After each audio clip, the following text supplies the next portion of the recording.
कल कहाँ तक हुआ है चेक करो जी। We were doing concept of centre of a mass, है ना, सेंटर ऑफ मास का हम कंसेप्ट कर रहे हैं।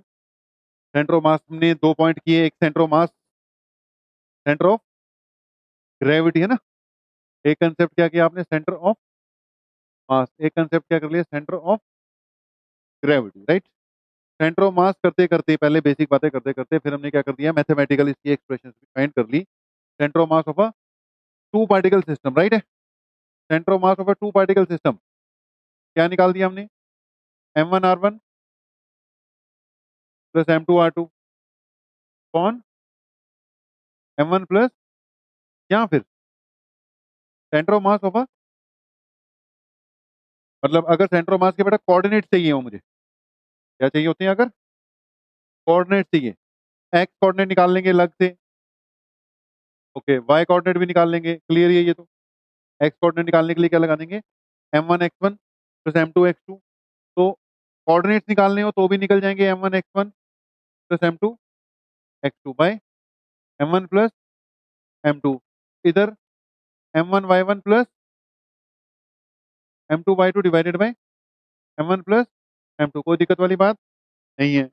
अगर बेटा टू पार्टिकल सिस्टम की बजाय थ्री पार्टिकल हो जाए, एन पार्टिकल हो जाए, वो भी फिर फार्मूला हमने एक ही लिया था, ओके। तो एन पार्टिकल सिस्टम के लिए फार्मूला क्या बन जाता है, जल्दी बताओ, अगर मैंने एक्स कोऑर्डिनेट ही निकालना हो, चलो, it was summation of M I X I, I कहां से लेके, एक से लेकर एन तक, यहाँ पे समेशन ऑफ सिर्फ एम आई, एक से लेके कहां तक बेटा, एन तक।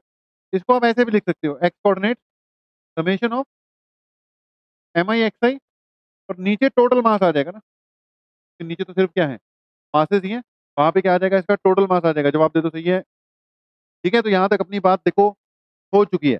ऐसी वाई कोऑर्डिनेट निकालना हो तो वो भी लिख सकते हैं, Y is equal to summation of M I Y I divided by capital M, कोई समस्या वाली बात नहीं है। अब ध्यान देना बेटा, कोई भी समस्या वाली बात नहीं है। अगली बात बेटा, अगर हमारे पास पॉइंट मासेस ना होकर कंटिन्यूसली मास डिस्ट्रीब्यूट हो, मतलब मैं M1 M2 M3 M4 M5 पकड़ ही नहीं पा रहा हूँ, ढूंढ ही नहीं पा रहा हूँ, मतलब कंटिन्यूटी में क्या है, मास है। समझ रहे मेरी बात को। अभी तो मैंने बोला था कि यार टू पार्टिकल सिस्टम या थ्री पार्टिकल सिस्टम या एन पार्टिकल सिस्टम, लेकिन मान लो ये बॉडी है, इसमें पार्टिकल पुर्टिकल नहीं, पूरी की पूरी बॉडी कंटिन्यूसली मास में है। वहां पे आप ऐड नहीं कर पाओगे, क्योंकि ऐड करने के लिए तो आपको अलग अलग डिस्क्रीट पार्टिकल चाहिए होंगे ना, M1 plus M2 plus M3, समझ रहे हो बात को कि नहीं। वहां पर फिर ऐड करने के बजाय किसका यूज करना पड़ेगा मुझे, इंटीग्रेशन का यूज करना पड़ेगा। ऐसे में क्या चलता है फिर, इंटीग्रेशन का कंसेप्ट यूज। जैसे मेरे पास अगर एक्स कोऑर्डिनेट है, summation of M I X I, नीचे टोटल एम, या वाई कोऑर्डिनेट है, summation of M I Y I, ये क्या है, टोटल मास।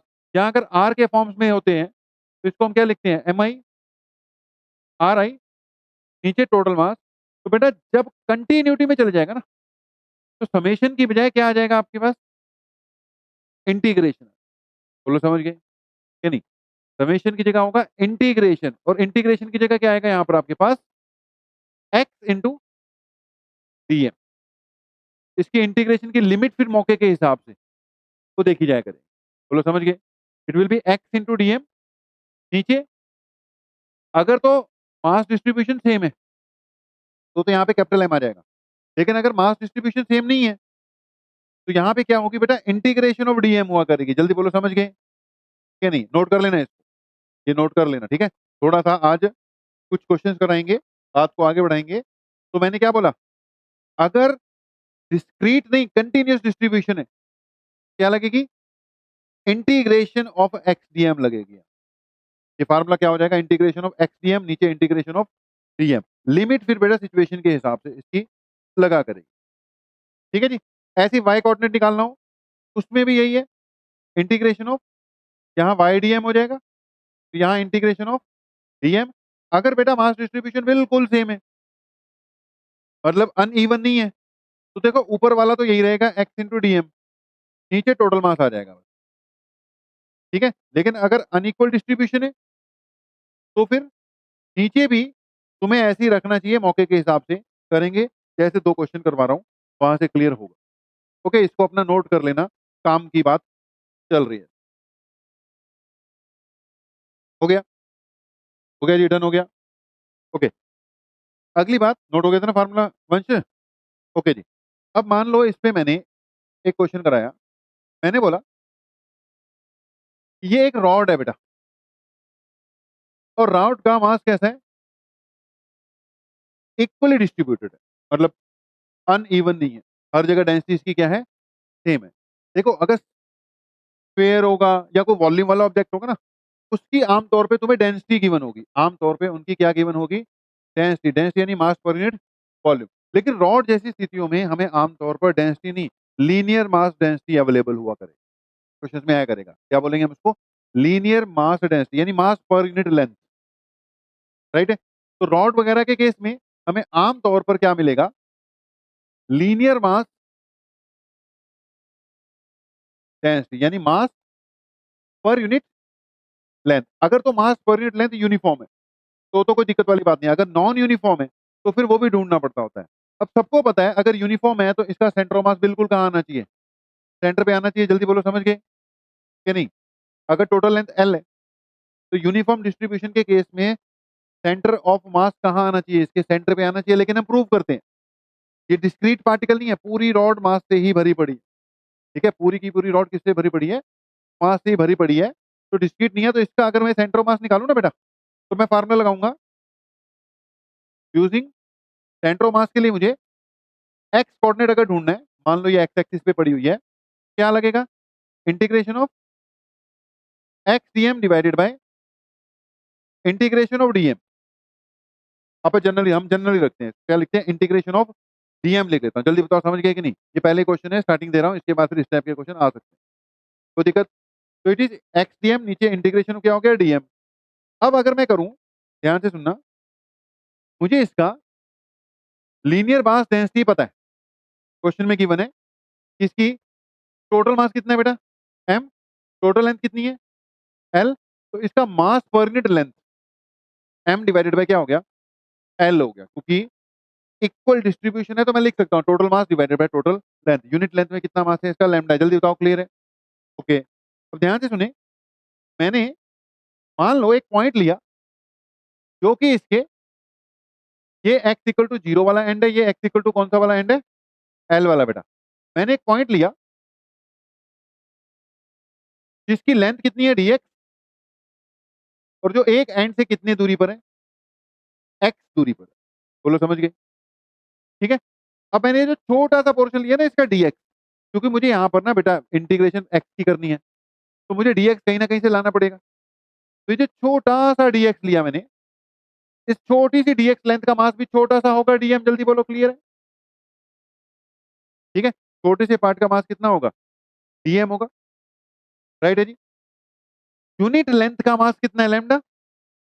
मतलब पर सेंटीमीटर कितना है? लैम्डा। 2 सेंटीमीटर का कितना होगा? 2 इंटू लैम्डा। 3 सेंटीमीटर का कितना होगा? 3। तो एक्स सेंटीमीटर का कितना होगा? X into lambda. D x centimetre का कितना होगा? D x into lambda. जल्दी बोलो, समझ में लग गया कि नहीं? तो आमतौर पे ऐसे ही किया जाता होता है कि अगर मैंने लेंथ कितनी ली है? डी एक्स, मास पर यूनिट लेंथ कितना है? लैम्डा। तो यहाँ से क्या आ जाएगा? ये जो छोटा सा पोर्शन है बेटा, उसका जो मास है वो किसके इक्वल होगा? लैम्डा इंटू डी एक्स होगा। जवाब दे दो, सही है कि नहीं? ठीक है जी, तो it will B lambda into D x. अब इस हिसाब से ध्यान से सुनना, ये मैं क्या ढूंढने जा रहा हूँ? सेंटर ऑफ मास की पोजीशन ढूंढने जा रहा हूँ। तो एक्स तो ऐसे ही रहेगा, डीएम की जगह क्या पुट करूंगा मैं? Lambda into D x. कोई दिक्कत वाली बात? यहाँ पर भी डीएम की जगह क्या पुट करूंगा? Lambda into D x. कोई दिक्कत वाली बात नहीं। बेटा एक्स की वैल्यू लिमिट जो है कहां से कहां तक लगाऊंगा? मास तो यहां से लेके यहां तक एंड तक फैला हुआ है कि नहीं फैला हुआ? तो इसकी लिमिट कहां से कहां जानी चाहिए फिर? जीरो से लेकर एल जानी चाहिए कि नहीं? जीरो से लेकर एल जानी चाहिए। जवाब दे दो, समझ में लग गया कि नहीं? तो इसकी लेंथ जानी चाहिए बेटा जीरो से लेकर कहां तक? एल तक। ओके, अब इसको थोड़ा सा अगर मैं सॉल्व कर दूं तो मेरे ख्याल से सॉल्व हो ही जाएगा। X with respect to X, lambda constant दे रखा है, एक्स एम किसके इक्वल आ जाएगा बेटा? लैम्डा तो बाहर आ गया। एक्स की with respect to X integration क्या हो जाएगी? X square by 2। बोलो, पता है कि नहीं पता? जीरो से लेके कहां तक? एल तक। नीचे लैम्डा कांस्टेंट है, dx की इंटीग्रेशन क्या हो जाएगी, x हो जाएगी।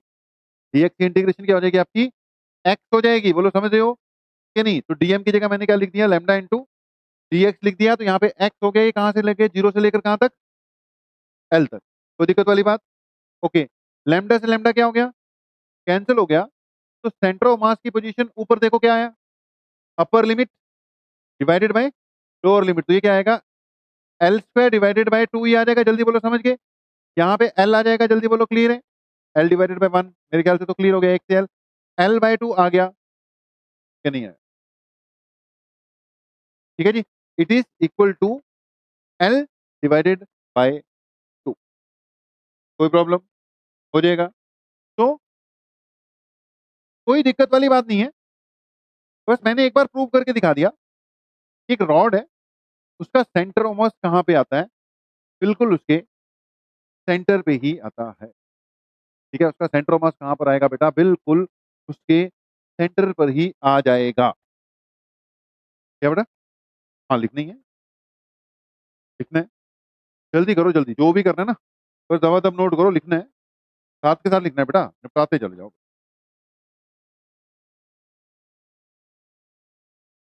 तो खींच रहे हैं?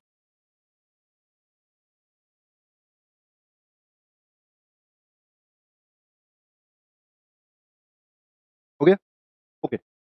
अब अगर यहाँ पर ये इसलिए कराया क्योंकि इसका रिजल्ट तो पहले से ही पता था।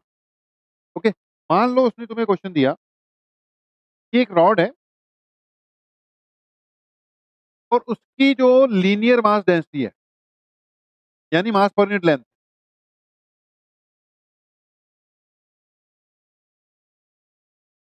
यानी लैम्डा, वो किसके इक्वल है बेटा, वो कांस्टेंट नहीं है।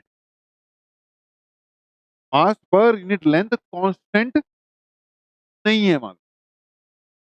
अब इस बार अगर कांस्टेंट नहीं है, जैसे जैसे एक्स बढ़ता जाएगा वैसे वैसे मास बढ़ता जाएगा।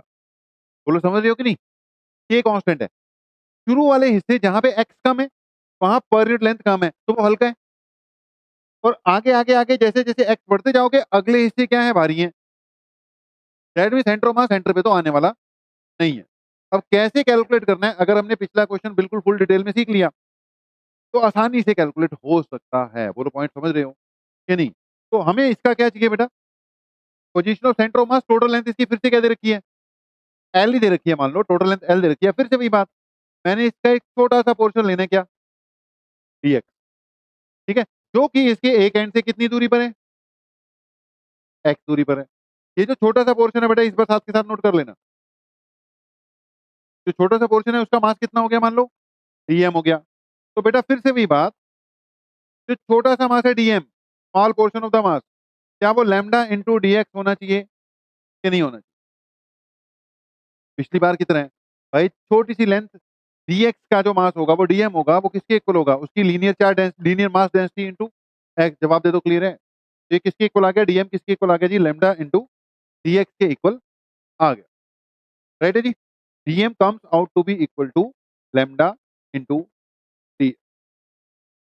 आगे बढ़े, dm comes out to be equal to lambda into dx आ गया जी। मान लो dm किसके इक्वल हो गया, लैम्डा इंटू dx के इक्वल आ गया।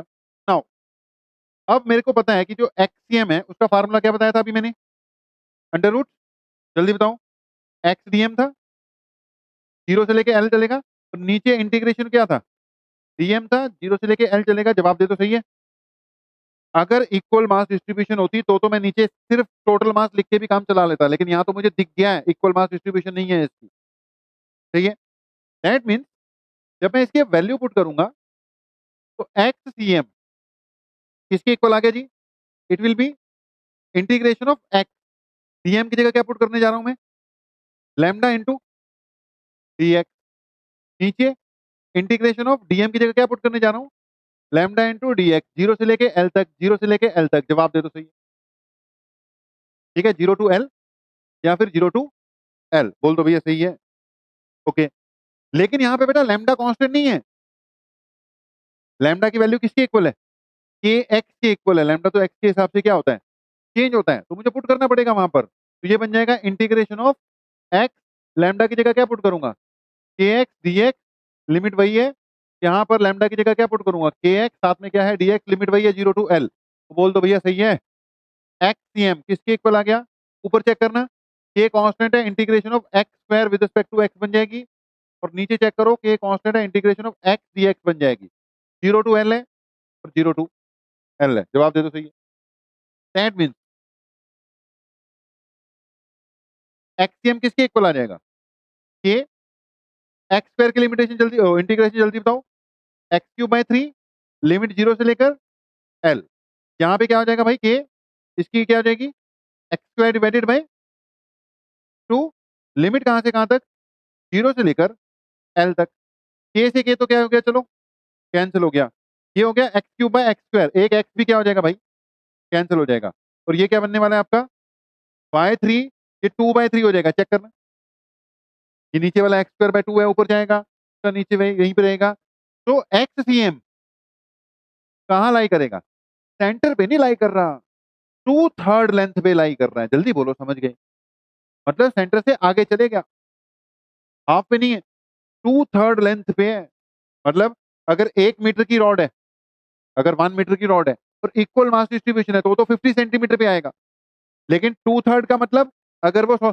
ये 66 सेंटीमीटर पे आएगा, 2/3 करके देखोगे तो ये किसके इक्वल आ जाएगा, 0.66 आने वाला है, जल्दी बोलो समझ गए कि नहीं, 0.6, ये 4 सेंटीमीटर पे आएगा, फिर ये जवाब दे दो सब सही है, क्लियर है, हो सकता है, तो एक ये सिचुएशन है जी, 0.66 L आ जाए, कोई दिक्कत वाली बात, बोल दो भाई, कोई दिक्कत वाली बात नहीं है, दोबारा बताएं, दोबारा बताएं, कहाँ से बताएं बताओ, यहाँ से, यहाँ से, ये फार्मूला क्लियर है, फार्मूला तो अभी पीछे बताया ना बेटा, वो फार्मूला यूज कर दिया मैंने, तो क्योंकि मास डिस्ट्रीब्यूशन सेम नहीं है, वो देखी गई थी क्वेश्चन में, बोल ही दिया था, तो फिर मैंने इसको एक्सडीएम, ये तो फार्मूला है ना बेटा, यहाँ पे अगर फार्मूले में कोई दिक्कत है तो बता, अदरवाइज ये तो मैंने डायरेक्ट क्या यूज किया, फार्मूला यूज, नहीं नहीं, अब आगे तो निकालना पड़ेगा ना, अगर मान लो तुझे दिख गया कि यार वही क्वेश्चन आ गया, लैम्डा इक्वल टू के एक्स है, अब हर बार के एक्स थोड़ी आएगा, मैं भी क्या दिया हूँ, तो सिचुएशन पे डिपेंड करता है ना, वो तो हर बार चल, ये तो याद हो जाएगा ना कि अगर इक्वल डिस्ट्रीब्यूशन है तो इसके कहाँ पे आना है, सेंटर पे आना है, वो तो ना कराता तो भी पता ही था, मास डिस्ट्रीब्यूशन सेम है तो कहाँ पे आएगा, सेंटर पे आएगा, लेकिन अब जो अपना क्वेश्चन है उसमें डायरेक्ट आंसर नहीं ना याद कर सकते हम, वो तो इस पे डिपेंड करता है, हाँ अगर तुझे यही क्वेश्चन मिल गया कि लैम्डा इक्वल टू के एक्स ही दे रखा था तो याद हो जाएगा, तो याद कर सकते हो कि भी कहाँ पे आना था, 2/3 L पे आना था, जल्दी बोलो समझ गए कि नहीं, अब अगर कुछ भी वो के एक्स की बजाय के एक्स स्क्वायर दे देता, वो के एक्स की जगह के रूट एक्स दे देता, तो फिर उसके हिसाब से इंटीग्रेशन करके जो आंसर आता वो आता ना आंसर, तो ये क्लियर है, जल्दी बता, अब इसके बाद तो कुछ नहीं किया, बताऊं इसके बाद के स्टेप, बता दें एक बार, कोई बात नहीं एक बार देख ले, नहीं किया बेटा, एक्स डीएम है ना, डीएम तूने खुद ही बताया था,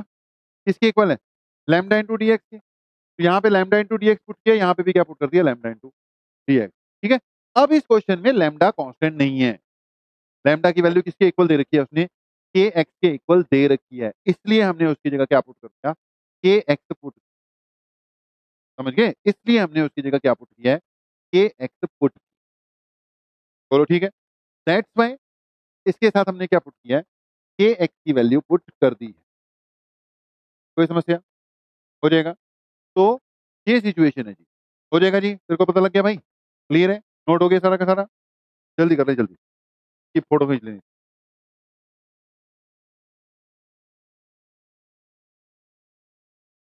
हाँ मतलब पॉइंट ये है ना, इसके मैं बीच में स्टार्टिंग में तुम्हें, मतलब मेन जो आगे जो हमें आ सकते हैं थोड़े डिफिकल्ट वाले क्वेश्चन, स्टार्टिंग से उसकी आदत डाल दी ना मैंने, बिल्कुल बेसिक क्वेश्चन पे नहीं लेकर गया, मैं सीधा इस टाइप का क्वेश्चन भी करा दिया, अदरवाइज नहीं तो हमने फार्मूला तो कर ही लिया हुआ है, सीधा वहीं से क्या करते, स्टार्ट करते, तो मैंने बीच में ये वाला क्वेश्चन भी चलो आएगा, आगे तो आएगा ही आएगा, बाद में भी कराना पड़ेगा, तो यहीं पे करा दिया, हो गया, डन हो गया, ओके, अब दो चार क्या करवाते हैं बेटा, क्वेश्चन कराते हैं, इजी क्वेश्चन से लेके थोड़े डिफिकल्ट क्वेश्चन की ओर लेकर चलते हैं, आप पहले तो चलो मान लो आपको एक सिंपल वाला क्वेश्चन रखते हैं, लेट, अच्छा एक चीज एक पॉइंट याद कराना है, जितने भी ज्योमेट्रिकल शेप्स हैं सबके सेंटर ऑफ मास कहाँ आएंगे, उसके ज्योमेट्रिकल सेंटर पे आएंगे, ओके, स्फेयर का उसके सेंटर पे, सिलेंडर का उसके सेंटर पे, ऐसे करके कल बताई, ट्रायंगल का उसके सेंट्रोइड पे, एक कोन का भी आता होता है, कोन का याद कर लेना भाई, जैसे कोन है ना, अब कोन ना इक्वल डिस्ट्रीब्यूशन टाइप सिचुएशन नहीं है, नीचे जाओगे तो मास ज्यादा बढ़ रहा है, ऊपर जाए तो मास क्या है, कम है। जल्दी बोलो, समझ रहे हो कि नहीं? अगर कोन की वैसे डेंसिटी हर जगह सेम है, लेकिन इसकी शेप ही ऐसी है, ज्यादा मास नीचे वाली साइड पे है, तो अगर इसकी ये हाइट h दे रखी है ना बेटा, तो इसका सेंटर ऑफ मास लाई करता है वर्टेक्स से कितना, 3h/4 पे। ये डिस्टेंस कहां से लिया हमने, वर्टेक्स से लिया है। कहां पे लाई करेगा, इस एक्सिस के ऊपर ही लाई करेगा। लाई तो कहां करेगा बेटा, एक्सिस के ऊपर, लेकिन नीचे वाली साइड पे ज्यादा होगा। ऊपर से कितना,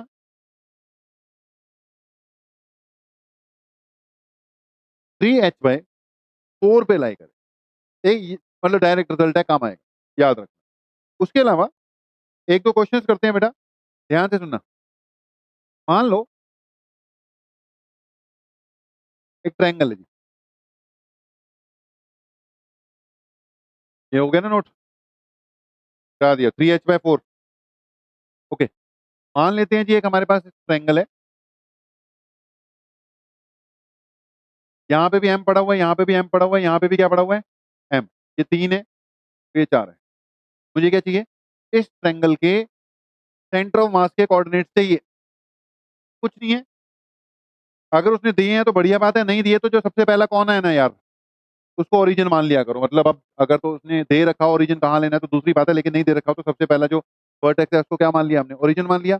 अगर ये 0 0 है तो इसके कोऑर्डिनेट मिल गए, जल्दी बता दो।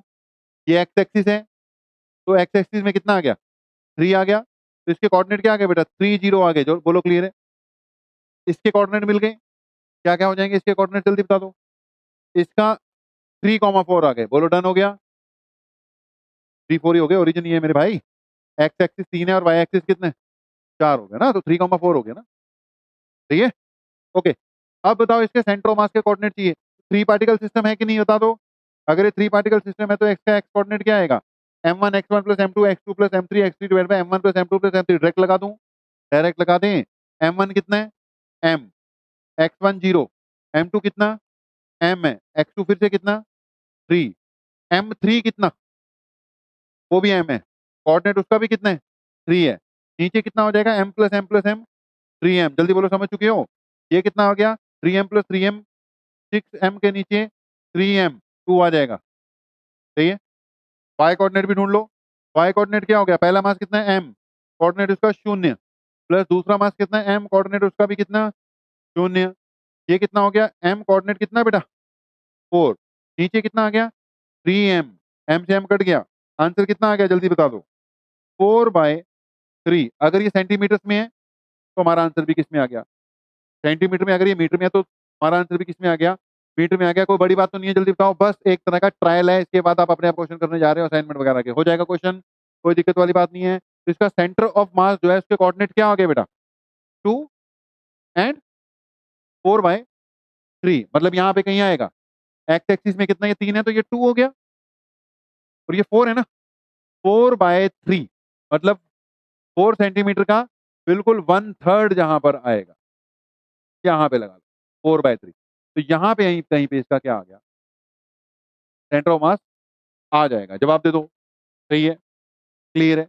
लिखो ये क्वेश्चन जल्दी से, अगला क्वेश्चन लिखवा रहा हूँ। Find the position of centre of mass, find the position of centre of mass of carbon monoxide molecule, carbon monoxide molecule. Given distance between carbon and oxygen is 1.13 angstrom. Distance between carbon and oxygen is 1.13 angstrom. 1.13 angstrom, typical question है जी। क्या पूछा उसने, यार एक carbon है और एक oxygen है, कार्बन मोनोऑक्साइड समझते हो ना, CO। तो कार्बन मोनोऑक्साइड में कार्बन थोड़ी छोटी है, ऑक्सीजन थोड़ी बड़ी है। इसका क्या चाहिए, सेंटर ऑफ मास चाहिए। दोनों के बीच में डिस्टेंस कितना दे रखा है, 1.13 एंगस्ट्रॉम, यही होता होगा, तो यही किताबों में दिया होता है 1.13 एंगस्ट्रॉम।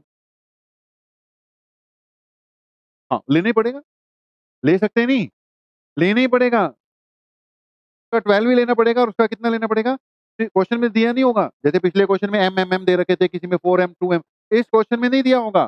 कल को सेम क्वेश्चन किस पे आने वाला है तुम्हें, HCl पे आने वाला है। एक करा देते हैं, दूसरा अपने आप कर लेना। तो कहेगा HCl मॉलिक्यूल है, दोनों के बीच में कितना है? 1.27 एंगस्ट्रॉम है। असल में यही होता होगा, इसलिए यही दिया होता है।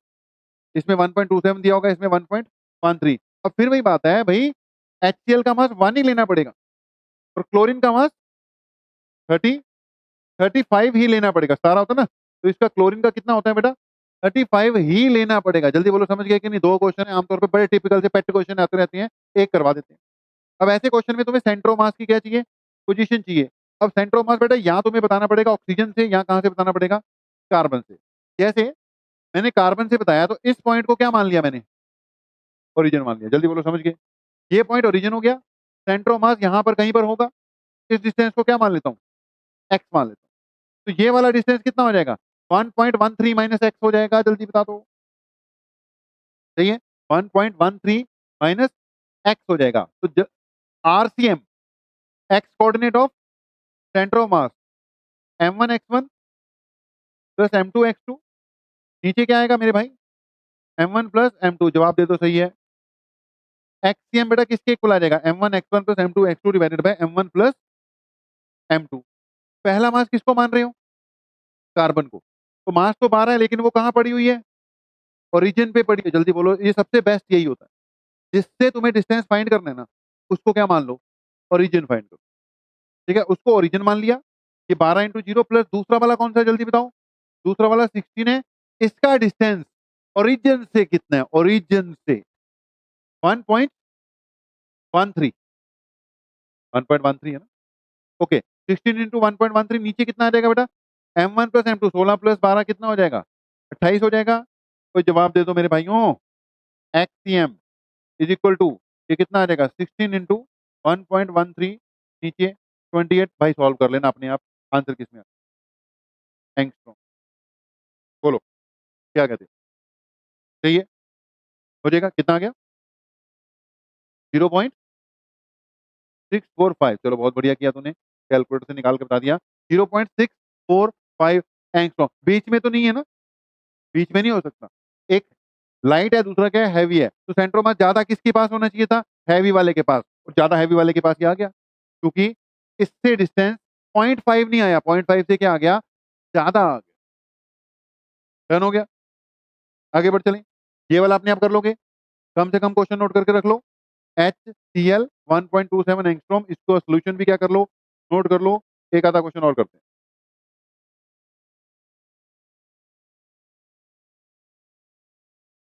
डन है? कर लो शाबाश, करो।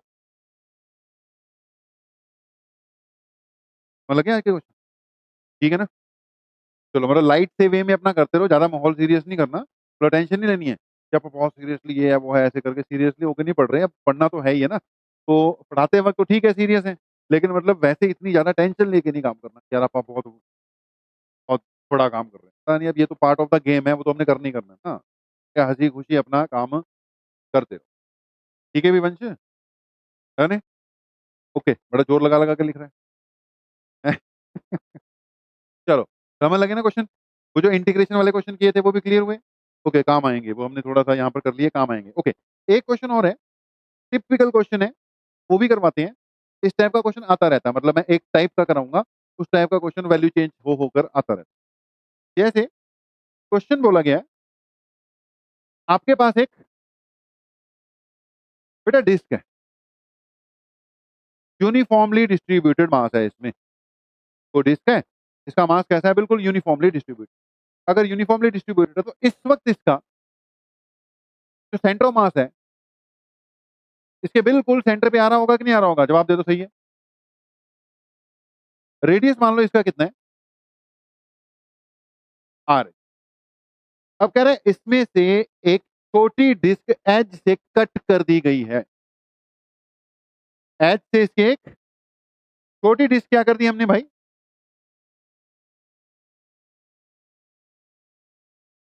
कट कर, राइट? कभी वो कहते हैं जो डिस्क कट की है उसका रेडियस R/2 है, कभी वो कहेगा जो डिस्क निकाल दी उसका रेडियस R/4 है। वो तो क्वेश्चन देने वाले के ऊपर डिपेंड करता है, कुछ भी कह सकता है। बोलो, समझ रहे हो? कुछ भी हो सकता है, चेंज हो के आएगा। मैंने बोला जो डिस्क कट की है उसका रेडियस कितना है, r/4, राइट। तो एक डिस्क थी बड़ी वाली, उसका सेंटर ऑफ मास उसके सेंटर पे था, इक्वल डिस्ट्रीब्यूशन ऑफ मास थी, उसमें से साइड में से एक डिस्क निकाल दी। तो कह रहा बची हुई डिस्क का सेंटर ऑफ मास कहाँ होगा? जब तक तो दोनों डिस्क छोटी बड़ी इकट्ठी हैं, तब सेंटर ऑफ मास कहाँ है? सेंटर पे। कह रहा है जब इसको निकाल दूंगा सेंटर ऑफ मास कहाँ होगा? चलो कहाँ होगा वो तो हम ढूंढ लेंगे, वो थोड़ा सा साइड पे उधर को शिफ्ट कर जाएगा, वो तो क्लियर है कि नहीं? अगर मैंने यहाँ से डिस्क निकाल दी तो सेंटर ऑफ मास थोड़ा इस तरफ इस लाइन पे कुछ तो शिफ्ट करेगा, चाहे 1 सेंटीमीटर ही करे, चाहे आधा सेंटीमीटर ही करे, चाहे मिलीमीटर ही करे, शिफ्ट तो करेगा ही करेगा। जल्दी बोलो, समझ गए कि नहीं? अब कितना शिफ्ट करेगा वही हमने निकाल। ओके, ये है जी सेंटर ऑफ द स्क्रीन, ये है जी r/4। ध्यान से सुनना, यहाँ पे हमारा जो अप्रोच है, अप्रोच क्या होगा? अप्रोच ये होगा कि हम पहले ये जो छोटी डिस्क है इसका क्या निकालेंगे? मास, कितना मास निकला। फिर जो बची हुई डिस्क है उसका भी क्या निकाल लेंगे? मास निकाल। वो हमारे M1 M2 हो जाएंगे। समझ गए कि नहीं? ये जो लाइन है इसमें ये तो हो गया सेंटर, जल्दी बोलो समझते। ओके, ये जो हुआ ये हुआ M2, समझ गए? छोटी डिस्क का मास M1 मान ले चलो, और बची हुई डिस्क का सेंटर ऑफ मास अब यहां नहीं ना रहेगा, थोड़ा सा इधर शिफ्ट कर जाएगा कि नहीं? जल्दी बोलो, समझ गए कि नहीं? ये M2 क्या है जल्दी बताओ? M2 है जब डिस्क निकल गई छोटी वाली, बची हुई डिस्क का सेंटर ऑफ मास, समझ गए? बची हुई डिस्क का। M1 क्या है? छोटी वाली डिस्क का सेंटर ऑफ मास। और ये बीच वाला ये जो O पॉइंट क्या है? जब दोनों अपनी अपनी जगह पे हो जाएं तो ओवरऑल फिर से पूरी डिस्क बन गई, उसका सेंटर ऑफ मास इमेजिन करो। क्लियर है? ठीक है जी। अब हमारा पहला टारगेट तो क्या है? M1 निकाले, M2 निकाले, उसके बाद तो निकाल ही लेंगे। राइट हो गया? ओके, M1 निकालने के लिए मैं सबसे पहले मानूंगा M क्या है जी? Total mass of the disc. जल्दी बोलो, समझ गए? ये क्या है? Total mass. क्योंकि बेटा पिछला क्वेश्चन मैंने रॉड का करवाया था, रॉड में ना एरिया नहीं लेंथ दिख रही होती है, तो वहां मास पर यूनिट लेंथ लेते हैं। डिस्क में लेंथ नहीं, उसका एरिया वहां पे डोमिनेट कर रहा है, तो यहाँ पे मुझे उसका क्या लेना पड़ेगा? मास पर यूनिट एरिया लेना पड़ेगा। जल्दी बोलो, समझ गए कि नहीं? तो यहाँ पे मैं मास पर यूनिट एरिया लूंगा, टोटल मास M है, टोटल एरिया टोटल रेडियस से निकालूंगा। जल्दी बोलो, समझ गए? ये क्या हो गया? मास पर unit area of the disc, जो कि हर जगह सेम रहेगा, और जवाब दिया करो मास पर यूनिट एरिया। मतलब 1 मीटर स्क्वायर का मास इतना है, 2 मीटर स्क्वायर का कितना होगा? 2 into this M/4πr²। 3 metre square का कितना होगा? 3 into दिस। जल्दी बोलो, समझ रहे हो कि नहीं? और अगर मैंने इस डिस्क का मास निकालना है तो मैं इसके एरिया को इस वैल्यू से मल्टीप्लाई कर दूं तो इसका मास आ जाएगा कि नहीं आ जाएगा? जल्दी बोलो, समझ गए कि नहीं? अगर इसका एरिया x मीटर स्क्वायर है तो मैं पर मीटर स्क्वायर जो आ रहा था मास उसको x से मल्टीप्लाई कर दूं तो इसका मास आ जाएगा। जवाब दे दो, क्लियर है? ठीक है जी। तो पॉइंट निकला कि therefore M1 mass of the smaller disc, जो मैंने M1 मान रखा है, किसके इक्वल आएगा? मास पर यूनिट एरिया इनटू इसका एरिया पाई r/4 का स्क्वायर। जल्दी बोलो, समझ गए? अब यहां से देख, पाई से पाई कटेगा, आर स्क्वायर से आर स्क्वायर भी कटेगा। चेक करके देख क्या ये M/16 आ रहा है? बोल भाई हर्ष, क्लियर है? ओके, ये M/16 आ गया। तो यार बची हुई जो डिस्क है उसका मास क्या हो गया? टोटल में से M/16 निकाल दे, जवाब दे दे। क्लियर है? टोटल में से M/16 निकाल दिया तो क्या ये 15 M/16 आ रहा है? चेक कर लो। M1 भी निकल गया, M2 भी निकल गया। ओके, M1 भी निकल गया और M2 भी निकल गया। इसको क्या मान ले? ओरिजिन। सेंटर ऑफ मास कहां पर है? ओ पर। पहले जब दोनों मिल जाएं तो सेंटर ऑफ मास कहां पे पहुंच जाता है? ओ पे। इसको क्या मान लिया? ओरिजिन। जवाब दे दो भाई, सही है? ओके, अब अकॉर्डिंग टू क्वेश्चन क्या ये वाला डिस्टेंस अवेलेबल है? ये देख, यहां से लेकर ये सारा क्या बड़ी डिस्क का रेडियस था जो कि आर था? बोला करो। ये सारा बड़ी डिस्क का रेडियस था जो कि किसके इक्वल था? आर था। ओके, क्या ये वाला डिस्टेंस r/4 है? जल्दी बताओ। ये r/4 है तो क्या ये निकल जाएगा? बोल दो यार, निकल जाएगा। कितना आ गया जल्दी बताओ? ये जो डिस्टेंस है, this distance is r - r/4 और नॉट? बोलो यार। r माइनस r बाय 4 कितना आ गया 3r बाय 4 आ गया। ओके दैट मीन्स ये डिस्टेंस अवेलेबल है कितना 3r बाय 4। ये डिस्टेंस अवेलेबल नहीं है, निकालना है, क्लियर है, वही तो निकालना है ना, x तुमने निकालना है। तो मैंने यहाँ पे फिर से लगाया XCM क्योंकि x एक्सिस में जो भी है सब कुछ है equal to M1R1 sorry M1 X1 plus M2 X2 के नीचे M1 प्लस M2 जवाब दे दें सब सही। तो M1 X1 plus M2 X2 divided by M1 plus M2। Okay centre of mass originally कहाँ पे है 0 पे है कि नहीं, ओरिजिन मान लिया मैंने उसको, सही हो गया, इट इज एट 0। M1 कितने, ये वाला ले रहा हूँ M1 M bye 16 into X1 कितना है जल्दी बता दो, X1 इसका डिस्टेंस, M1 का डिस्टेंस है ना ओरिजिन से, वो कितना आ जाएगा 3r बाय 4, नहीं समझ रहे, ठीक है भाई, प्लस M2 कितना है जल्दी तो इसका मास कितना था 15 m बाय 16 इंटू इसका डिस्टेंस जो हमने क्या करना है कैलकुलेट करना है। नीचे क्या है टोटल मास, लेकिन वो तो इधर आके 0 ही हो जाएगा क्योंकि इस तरफ क्या है 0 है। बोल दो क्लियर है कि नहीं, लिखने की जरूरत नहीं है। ओके इसको इस तरफ लेके आ रहा हूँ, लेकर आओ जरा, क्या बनेगा, हाँ हाँ, हमने इस पॉइंट को ही क्या मान रखा है फिर ओरिजिन मान रखा है ना, नहीं नहीं नहीं, वो जो शिफ्ट होगा वो M2 है ना, फिर बची हुई डिस्क का मास है, वही तो निकालना, कितना शिफ्ट होगा वही तो निकालना है। जब दोनों मिल जाए सेंटर ऑफ मास बिल्कुल कहाँ पर आ रहा है सेंटर पर आ रहा है, समझ गया कि नहीं समझा, ठीक है ना, वो जो शिफ्ट जितना हो वही तो निकालना है हमने, ठीक है।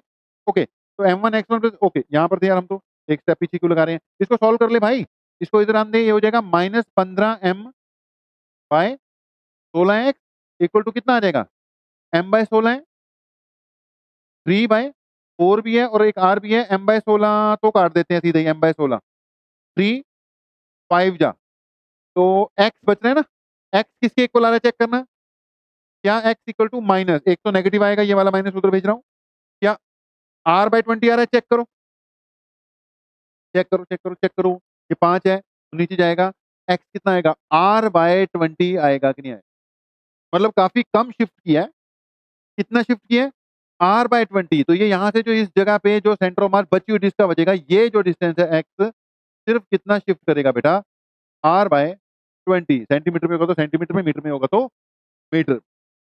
बोलो जी क्या कहते हो, समझ में लग गया क्वेश्चन। एक वो कार्बन मोनोऑक्साइड HCl वाला टाइप क्वेश्चन, एक वो ट्रैंगल ट्रुंगल वाले क्वेश्चन, एक है डिस्क वाले क्वेश्चन, एक शेप वाले क्वेश्चन आते हैं, शेप वाले क्वेश्चन भी देखो, चेंज करूं इसको, नोट हो गया ना सारा, ओके। एक शेप वाला क्वेश्चन आ जाएगा, मान लो कभी कभी कह देगा कि यार तुम्हें एक ऐसे कर कर एल शेप का ऑब्जेक्ट दे रखा है और इसकी मास डिस्ट्रीब्यूशन बिल्कुल क्या है सेम है, मतलब अलग अलग मास वाला फंडा नहीं है, मास डिस्ट्रीब्यूशन सेम है, ठीक है। वो कह रहा है कि ये कितनी है 2 सेंटीमीटर, ये मान लो कितना है 10 सेंटीमीटर, और यहां से लेके यहां तक ये भी कितने 10 सेंटीमीटर। तो कह रहा है इस सिस्टम का ना सेंटर ऑफ मास निकालो जरा, क्या निकालना है सेंटर ऑफ मास, तो हम इसके दो हिस्से कर देते हैं। हम क्या करते हैं ये वाला पार्ट ले लेते हैं, जल्दी बोलो समझ गए, जो नीचे वाला पार्ट है उसकी लेंथ कितनी है, ये भी 2 सेंटीमीटर दे रखा है, ठीक है क्वेश्चन में, बोलो सही है। जो नीचे वाला पोर्शन है जल्दी से बता दो क्या वो 2/10 है, ऊपर वाला पोर्शन भी 2/10 है, तो ऊपर वाले नीचे वाले दोनों पार्ट का मास सेम है, क्योंकि मास पर यूनिट जो एरिया जो मास पर यूनिट लैम्डा नहीं, यहाँ पे मास पर यूनिट एरिया ले लेंगे क्योंकि स्ट्रिप के फॉर्म में है ना, बोलो समझ गए ना। जल्दी बताओ, जजमेंट की जरूरी नहीं है हर बार सेम हो, ये पहला ले लो, लेंथ के हिसाब से ले लो, मास पर यूनिट लेंथ भी मान सकते हैं, तो ठीक है मान लिया, सेम आगे दोनों के कि नहीं ये बताओ, तो दोनों पार्ट के बेटा मास कितने आगे सेम आगे, ऊपर वाले नीचे वाले पार्ट दोनों के मास के आगे सेम आगे, एम एम आगे, बोलो डन हो गया। अगर ये लेंथ ऊपर नीचे होती ना तो इक्वल ना आते, फिर हमें फिर भी दिक्कत होती, अभी तो चलो इजी क्वेश्चन पड़ गया, जितना बोला उतना क्लियर है। ओके नीचे वाले पार्ट का मास एम है, वो कहाँ कंसेंट्रेटेड है मेरे भाई, वो इसके अपने सेंटर पे कंसेंट्रेटेड होगा कि नहीं, जवाब दो बिल्कुल, इधर से 5 सेंटीमीटर, इधर से 1 सेंटीमीटर, और जवाब दे दो भाई। क्लियर है? और ये कहाँ पे होगा? ये यहां से 5 और इधर से बिल्कुल 1, यहां कहीं पे होगा। ये भी मेरे भाई m है, ये भी मेरी भाई m है। बोलो, समझ लग गया? अब कुछ कोऑर्डिनेट सिस्टम तुम्हें चूज करना पड़ेगा। तुम्हें किसी ना किसी पॉइंट को तो ओरिजिन मानना ही पड़ेगा। ठीक है, किसी ना किसी पॉइंट को क्या मान लेते हैं? ओरिजिन मान लेते हैं। तो हम क्या करते हैं, मतलब ये फिर इतनी एजम्पशन तो लेनी पड़ेगी ना। अगर मैं इस पॉइंट को क्या मान लूं, ओरिजिन मान लूं, तो ये दोनों मासेस जो है क्या इनके ओरिजिन, सॉरी इनके कोऑर्डिनेट दिख गए तुम्हें कि नहीं दिखे? लिखवाना जरा, इसके कोऑर्डिनेट लिखवाएगा कोई? ओरिजिन ये यहां से लेके यहां तक, जल्दी बताओ कितना आएगा? 5 आएगा कि 4 आएगा? 5 आएगा कि 4 आएगा? एक्स कोऑर्डिनेट कितना आया बस ये बताओ? एक्स कोऑर्डिनेट बेटा एक्स 4 आ गया ना? 5 नहीं, वो कितना आना चाहिए? 4, क्योंकि 5 यहां से लेते तो 5 है, यहां से लिया ना बेटा, जल्दी बता दो, समझ गए? 4, 0 आ गया। हाँ, फाइव कोऑर्डिनेट तो बिल्कुल लाइन के ऊपर ही आ रहा है। फिर ये कितना आ गया? 4, 0 आ गया। उम्मीद है क्लियर है? 4, 0, ओके, बहुत बढ़िया। इसके कोऑर्डिनेट बताएगा कोई कितने आ रहे हैं? एक्स कोऑर्डिनेट कितना आ रहा है? एक्स तो 0 आ गया, ओके। 0, 6 या 5? 6 है, क्योंकि 5 तो यहीं से है भाई। जल्दी बताओ, समझ लग गया कि नहीं? अब इसका सेंटर ऑफ मास का एक्स कोऑर्डिनेट अलग निकालना पड़ेगा, वाई कोऑर्डिनेट अलग निकालना पड़ेगा। एक्स कोऑर्डिनेट कितना आ गया मेरे भैया? X is equal to m1 x1, m1 कितना? m ही लेंगे, और ये 4 आ जाएगा, प्लस m2, m2 कितना? m है, लेकिन ये कितना हो जाएगा? 0। नीचे कितना आना चाहिए था? 2m आना चाहिए था। गलत तो नहीं किया हमने? 2 सेंटीमीटर आ गया। ठीक है, वाई कोऑर्डिनेट चेक करना। वाई कोऑर्डिनेट आ गया m, पहले वाले का 0 आएगा, प्लस दूसरा m का कितना आएगा? 6 आएगा। नीचे कितना आ जाएगा? m प्लस m, 2m कितना आ जाएगा? 3 सेंटीमीटर। ठीक है जी। तो इसका सेंटर ऑफ मास कहां पर आ गया देखना? 2, 3, मतलब इस लाइन पे आ गया, इस लाइन के ऊपर आ गया ना बेटा? नहीं, ये 1 है, इस लाइन से थोड़ा सा बाहर आ गया। यहाँ पर ऊपर की ओर कितना जाना है? 3 जाना है। तो ये यहाँ से लेके यहाँ तक 6 था, और यहाँ पे कहीं पे इस जगह पर इसका क्या आ गया? O M. तो जवाब दे दो भैया, जो बोला क्लियर है कि नहीं? बनी कुछ बात कि नहीं? अब बताओ, मुश्किल है कि ठीक ठाक था? ठीक ठाक, इजी तो नहीं कह सकते, लेकिन बहुत इतना भी डिफिकल्ट नहीं है कि यार हो ही ना हमसे, हो तो रहे हैं। अभी तो ठीक ठाक लेवल के क्वेश्चन डाले हैं, बहुत ज्यादा इजी वाले थोड़ी, मैं लल्लू लल्लू क्वेश्चन थोड़ी करवाए हैं। मतलब जो कराने चाहिए थे वही वाले क्वेश्चन कराए हैं। तो असाइनमेंट आपकी मैं भेजता हूँ, कल आपको प्रिंट देते हैं, उसके बाद फिर इसको कवर अप करते हैं।